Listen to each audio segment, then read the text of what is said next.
श्री गुरुभ्यो नमः। आदिशक्ति शरण पंजर आदिमाता पदे शरणम।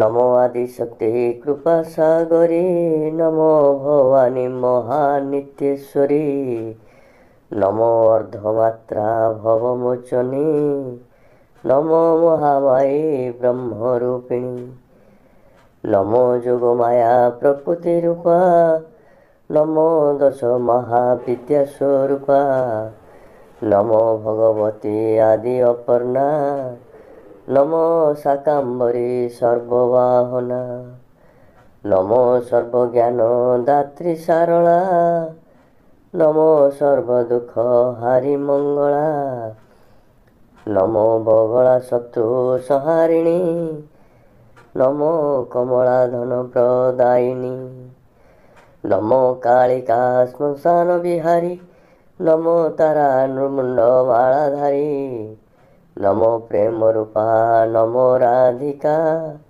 नमो रासेश्वरी नित्य नायिका नमो सिंहारूढ़ा शूलधारिणी नमो हेंगुला नमो मातंगिनी नमो विरजा नमो समलाई नमो चंडिका नमो चाचखाई नमो घोर रूपा हे काल रात्रि नमो महोदरी अखंड ज्योति नमो पार्वती हेमवंत जेमा नमो पड़िदात्री कर करुणा नमो ब्राह्मणी नमो महेश्वरी नमो बागेश्वरी हे शाकाम्बरी नमो सती दक्ष यज्ञनाशिनी नमो अनंता अपर्णा भाविनी नमो भवप्रीता भवमोहिनी नमो दुर्गा धनुज विनाशिनी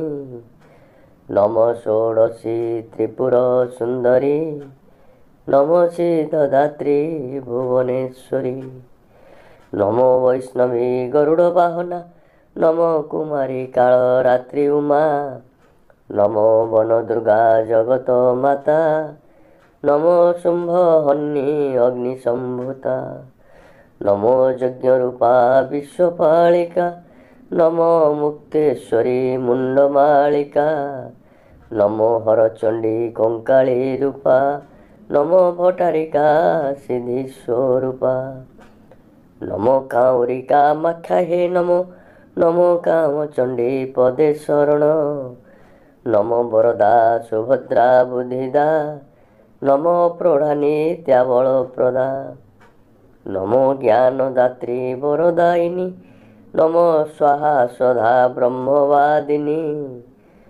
नमो विपदहारिणी जननी नमो चंडिका नमो नारायणी नमो कलावती कालस्वरूपा नमो धूमावती विधवा रूपा नमो मधुकैटभनाशिनी नमो मा महिषासुरमर्दिनी नमो भगवती परमेश्वरी नमो कालरात्रि नमो गौरी नमो कात्यायनी युवती जति नमो श्यामा महाभैरवी मूर्ति नमो महोदरी दर्पहंता नमो अनंत भुजातु अनंता नमो अनंत रूपा वृद्ध माता नमो अनंत विक्रमा अचिंता नमो गायत्री वेदंक जननी नमो मा सृष्टि स्थिति संहारिणी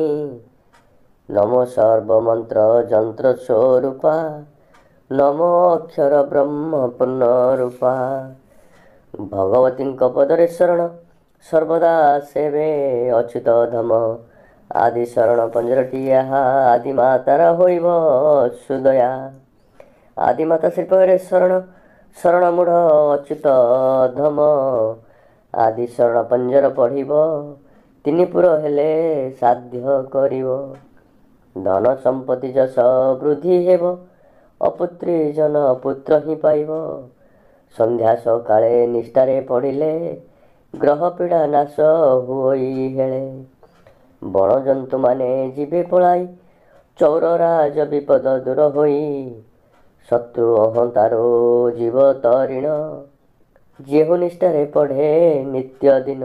ଅକାଳ ମୃତ୍ୟୁ କାଳ ହେବ ଦୂର, ଭୂତ ପ୍ରେତ ଆଦି ବିଷମ ଜ୍ୱର। ଯୋଗମାୟା ପଦେ ଗଲେ ଶରଣ, ଦୁଃଖ ସୁଖ ମାନେ ହେବ ଦହନ। ଶତ ଅଷ୍ଟବାର ଯେହୁ ପଢ଼ିବ, ସକଳ ମନ ବାଞ୍ଛା ପୂର୍ଣ୍ଣ ହେବ। ନିଷ୍ଠା କରି ଯେହୁ କରିବ ଆସ, ଅସାଧ୍ୟ ବ୍ୟାଧି ଅଙ୍ଗୁ ହେବ ନାଶ। ତପନ ତେଜେ ଯେହ୍ନେ ଅନ୍ଧକାର, ଦୁଃଖ କଷ୍ଟ ତେହ୍ନେ ହୋଇବ ଦୂର। ଆଦି ଶରଣ ପଞ୍ଜର ଗୁପତ, ରାମଚନ୍ଦ୍ରକୁ କହଇ ଅଚ୍ୟୁତ। ସଂକଳ୍ପ କରି ଯେ ପଢ଼ିବ ଏହା, ଭଗବତୀ କରି ବେଟି ସୁଦୟା।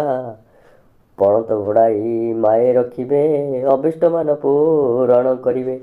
ଅଚ୍ୟୁତ ସେ ମୁଖ ଟଳିବ ନାହିଁ, ପାଷାଣ ଟଇଟି ଏହି। ଶାରଳା ଚଣ୍ଡୀ ପାଦରେ ଶରଣ, ଭାବେ ଭଣିଲା ଅଚ୍ୟୁତ ଅଧମ। ସମ୍ପୂର୍ଣ୍ଣ ଆଦି ଶରଣ ପଞ୍ଜର, ଅଚ୍ୟୁତ କହେ ଶ୍ରୀ ଗୁରୁ ସୁମର। ଇତି ଶ୍ରୀ ଆଦି ଶରଣ ପଞ୍ଜର ସଦା ଜୟ ସମ୍ପୂର୍ଣ୍ଣ।